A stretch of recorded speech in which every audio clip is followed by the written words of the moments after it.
Questão 11.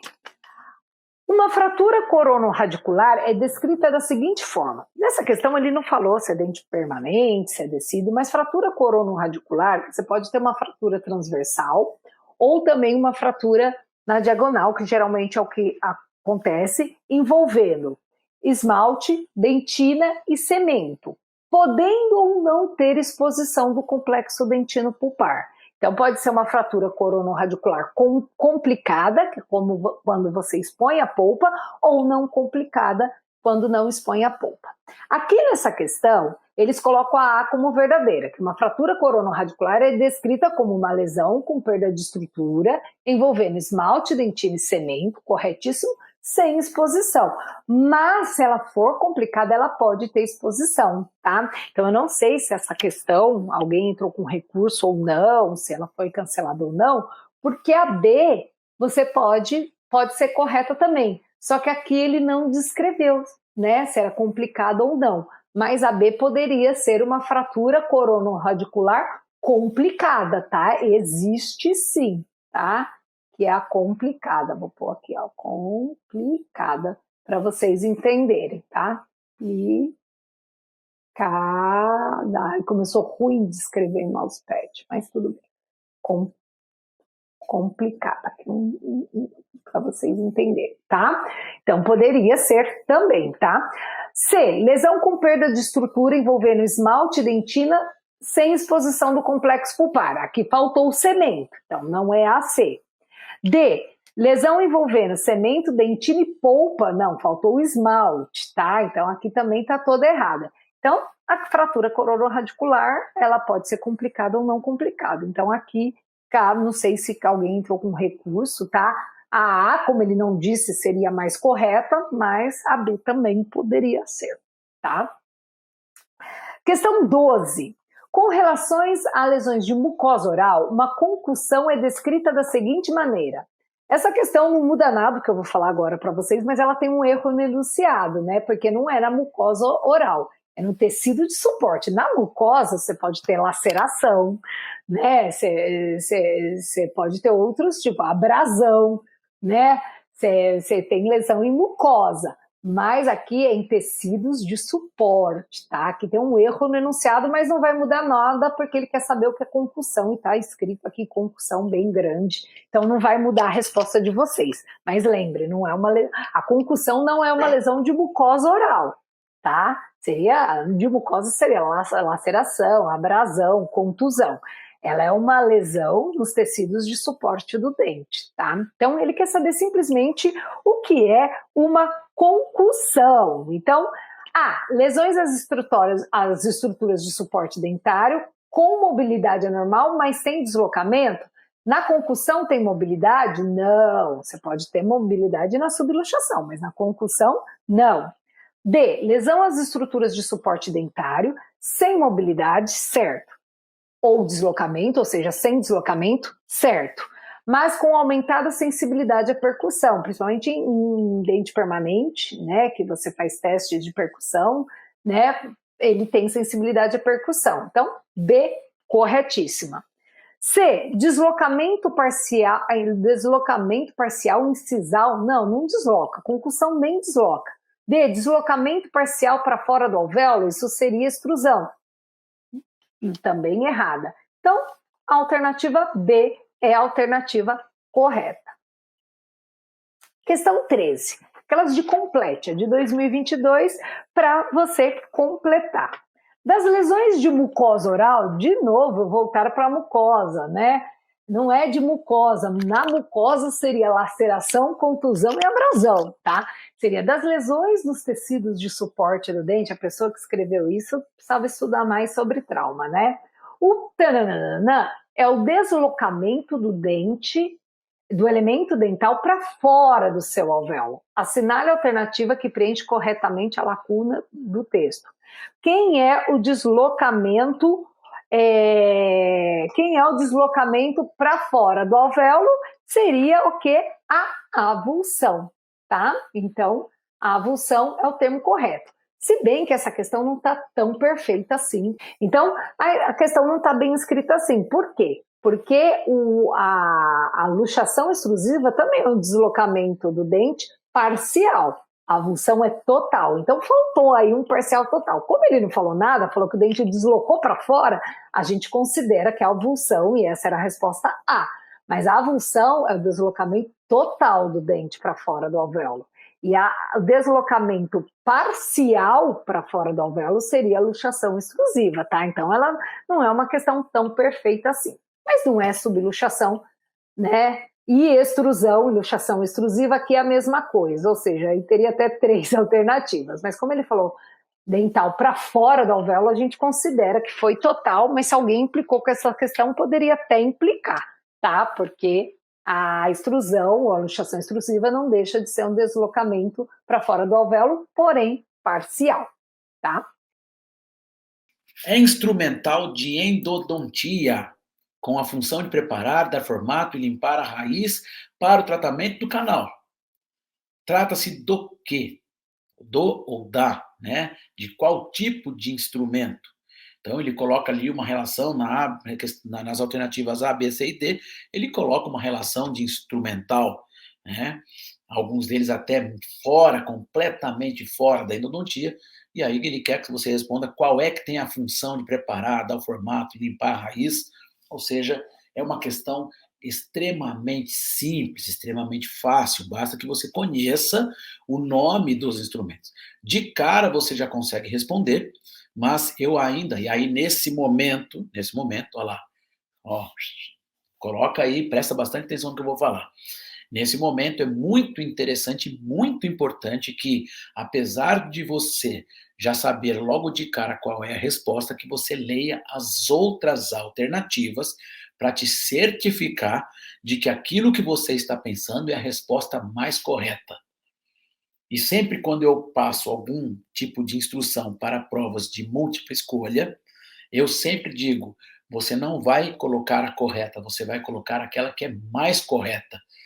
Porque a partir do momento que você lê a primeira, você acha ela correta, às vezes você lê uma outra e fala assim, opa, essa está mais correta do que a primeira. Porque a primeira pode ser que tenha alguma pegadinha, alguma coisa, e na segunda é aquela que é certeira. Então, sempre a mais correta. Procura esse pensamento, siga esse raciocínio, que você vai conseguir aí se dar bem. Então, vamos lá. É instrumental de endodontia com a função de o que prepara, o que dá formato, modela, limpa a sua raiz. Na verdade, não limpa a raiz, né? Olha para você ver como essa questão é tão simples, a banca é tão simplória, até na maneira como ela redige uma questão. Porque é instrumental de endodontia com função de preparar, dar formato e limpar o canal radicular. Ninguém usa um instrumento endodôntico para limpar a raiz do dente. Né? Se você considerar a raiz do dente, instrumentos de periodontia estão completamente aí vinculados a isso, né? Então, muito mal escrito, muito mal formulado, ou eu vou colocar assim, de uma maneira muito simples, legal? Eu digo assim, conceitualmente muito básico. Então, qual seria aí a resposta certa que vocês colocariam? Alternativa A, Lima. Alternativa B, Farabeuf, né? Alternativa C, a gutapercha, ou o abridor, ou também chamado de descolador de Moult, né? Se você parar para pensar, vamos por exclusão. Abridor ou descolador de Moult, acredito que vocês já conheçam, não é um material de cirurgia para fazer a parte da sindesmotomia, né? Para descolar periósteo. É um material de cirurgia. A gutapercha, então, tá errado. A gutapercha é um material endodôntico, mas que tem a finalidade de obturação dos canais radiculares.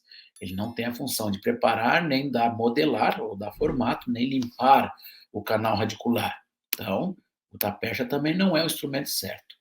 O Farabeuf, ou Farabeuf, né, como vocês costumam dizer, tá? Também é um instrumento cirúrgico, né? Para quem não conhece, procura lá no Google, né? Joga lá Farabeuf, tá? Você vai ver o nome, é nome de um grande um grande membro, né, da saúde, que criou, né, um instrumento cirúrgico para afastar tecidos moles, né? O afastador de Farabeuf também é um instrumento cirúrgico, é um afastador, parece um U, assim, tá? Então, essa também é uma alternativa que está completamente fora, né? Então, a nossa alternativa correta é a lima endodôntica, né? A lima endodôntica, e aí eu já vou colocar alguns parâmetros para vocês lembrarem da lima endodôntica, tá? Assim, se por acaso, né, eles perguntarem sobre a lima endodôntica, você já tem aí um conhecimento bastante atualizado. As limas endodônticas, tá? Elas podem ser de dois tipos dentro da endodontia. Aliás, tem um terceiro tipo que é uma lima especial. Eu estou dizendo as limas manuais, né? Não estou tirando fora da jogada as limas mecanizadas. Né? Não vi em nenhum momento da banca ABCP ela mencionar nada sobre endodontia mecanizada, que é o mais atual, mas ela ainda pega no pé aí da parte básica, como eu falei, é muito básico, então ela ainda fala das limas manuais. As limas manuais podem ser do tipo K, do tipo H, tá? Do tipo Flex, tá? Então, do tipo K, que é a Care, do tipo H, limas Redstone, e limas do tipo K-Flex ou Flexofile, que são limas mais flexíveis, ok? Vamos falar um pouquinho da característica dessas limas. Limas do tipo K. Primeira característica, secção transversal. Secção transversal das limas do tipo K é quadrangular. Então, a secção transversal de uma lima do tipo K é quadrangular, com 4 lâminas de corte. Se eu inserir dentro de um canal, eu vou ver de que se eu rotacionar esse instrumento, ele tem 4 lâminas de corte.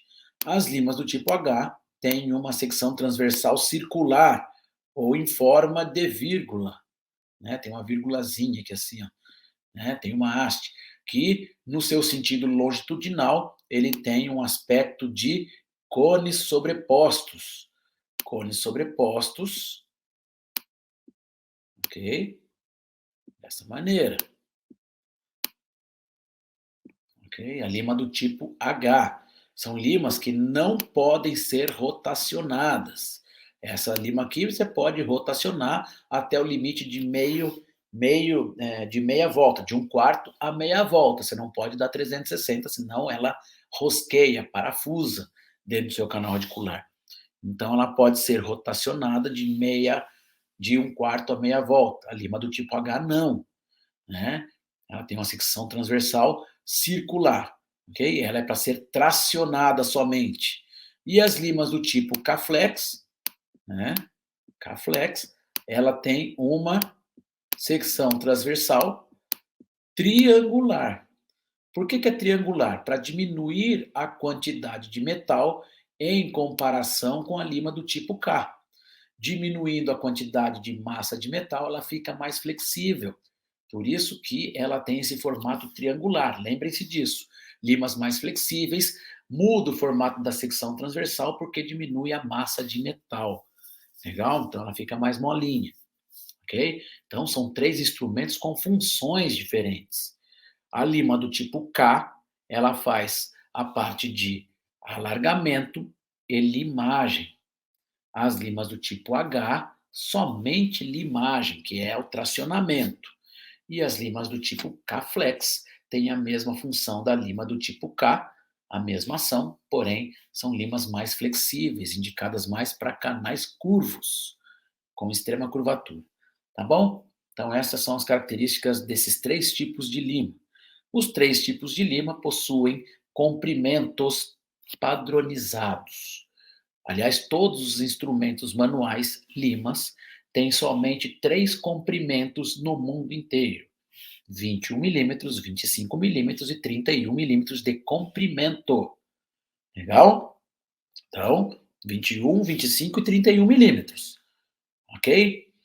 A parte ativa de um instrumento, aquela parte que corta, ela tem 16 milímetros em todas as limas. Não é porque a lima tem 25 ou tem 21 que a parte ativa muda. A parte ativa não muda, ela é constante. Legal?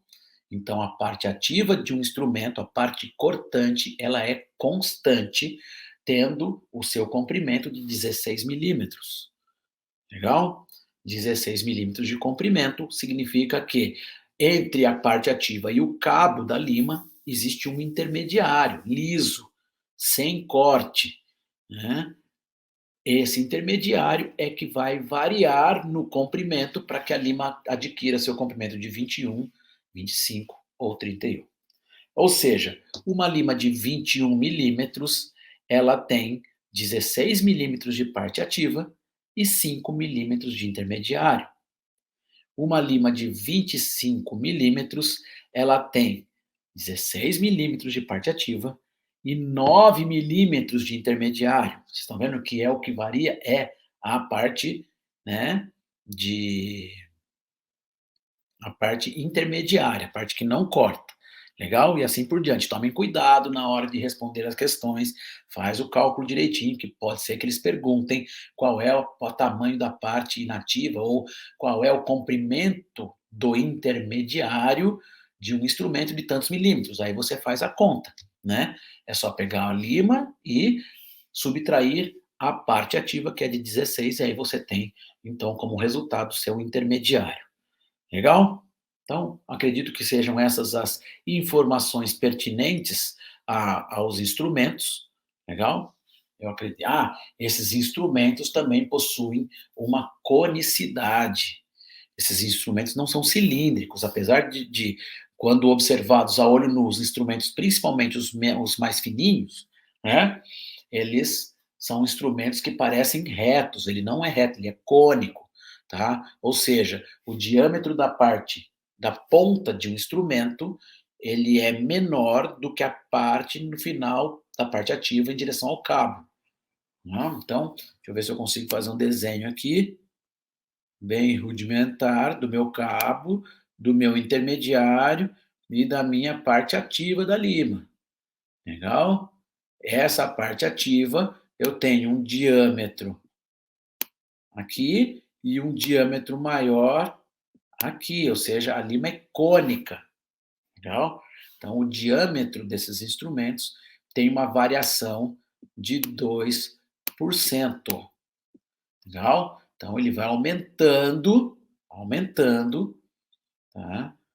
0,02 milímetros, 0,02 milímetro, à medida que eu vou percorrendo, ou a cada milímetro que eu vou percorrendo ao longo da parte ativa. Legal? Então, o diâmetro 0 aqui é 1, o diâmetro 16, que é 16 milímetros de parte ativa, eu tenho um diâmetro aqui de 16. É diferente. É diferente. Tá? Lembrando de que o número que vem estampado aqui, 20, por exemplo, a lima 20, que é a lima amarelinha, ela tem na sua ponta 0,20 milímetros de diâmetro. É por isso que ela é chamada de lima 20. A lima 25, ela tem 0,25 milímetros de diâmetro. A lima 40, ela tem 0,40 milímetros de diâmetro na sua ponta, de zero, diâmetro zero, da pontinha. O diâmetro daquela pontinha tem 0,40 milímetros no instrumento 40. Então, o número da lima representa o diâmetro da sua ponta. Legal? Então, informação importante para vocês aí.